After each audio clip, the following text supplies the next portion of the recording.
Okie dokie, so for the task 1 example, I'm going to show you how to create a very simple typographic design that we can do easily on Google Slides, and the skills that you're looking at are selecting different thicknesses from the font list, alignment, and layers, colours, and using shapes. So the example that we're doing uses these words. We'll make these capital. Check your spelling. So when you first type it out, it's very plain, and I want you to think about the important words here. So I really want to emphasize the fact that the statement is about being a chocolate addict. So I'm going to drop these 2 words down to the next line. Next thing, increase the size and make sure the box is big enough for that size.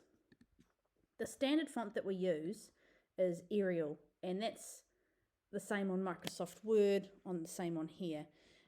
It's not a totally offensive font, but there are much other nicer ones that we can use. So select your text.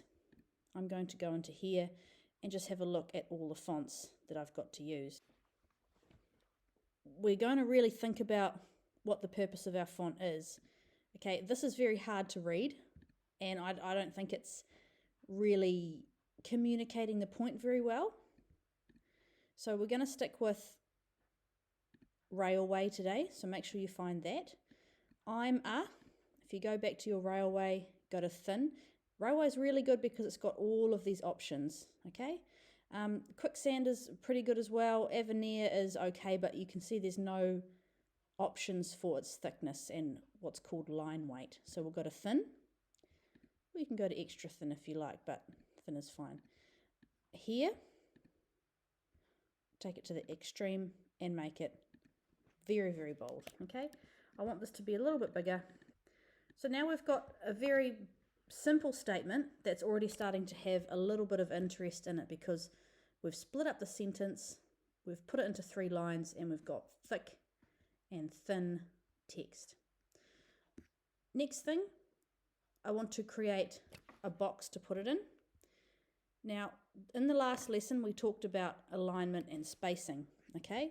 So this applies here as well. You want your text to be aligned and spaced evenly within the box. Now, at the moment, the box is on top of the text. So there are 2 things we can do. We go to Arrange, Order, Send to Back, or over here, you can see there's a shortcut. This symbol here on an Apple is the Command. On a Chromebook, it's Control. So I'm going to click on the shape, push Command or Control and the down arrow. Okay, the spacing around my text is uneven, so I'm going to move that box until my text is in the center.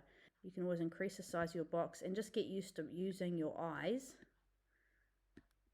to check spacing. This is really nice with a lot of space.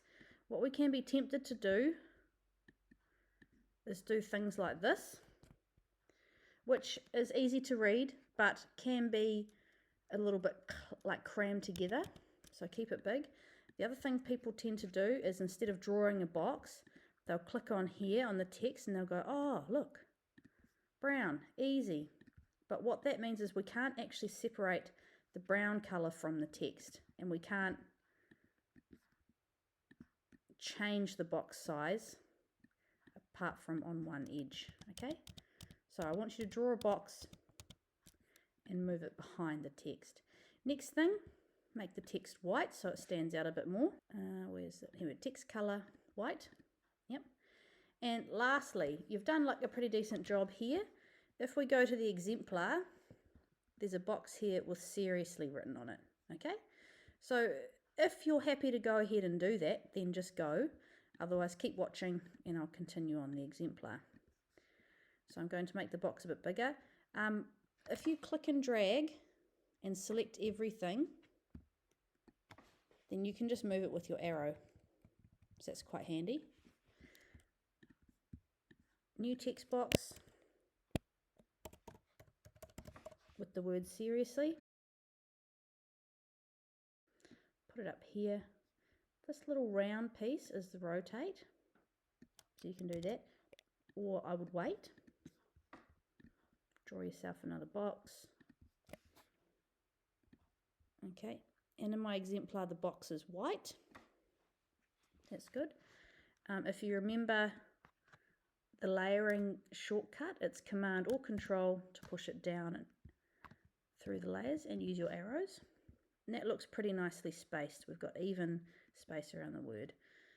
Now the black, you can keep it as black, but what I think would be nicer is to change it to this chocolate brown.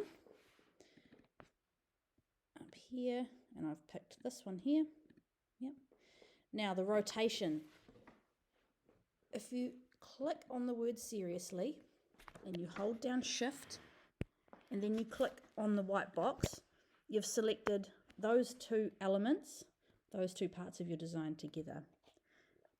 Up here on this little blue circle, you can rotate it slightly and move it up and across. And that's it, okay? There's also a line cutting through here, through the text, which I quite like. But I bet if we click on the box, and be patient with this because there's a lot of things happening here, and what can often happen is you click where you think you're wanting to click and you move it and it's not the element that you want to move, so just be patient. So I'm going to click on the box, and up here it tells you the fill, so check the fill is white, and the border, which is grey. So I want the border to be dark brown, and I might increase it to 3 point.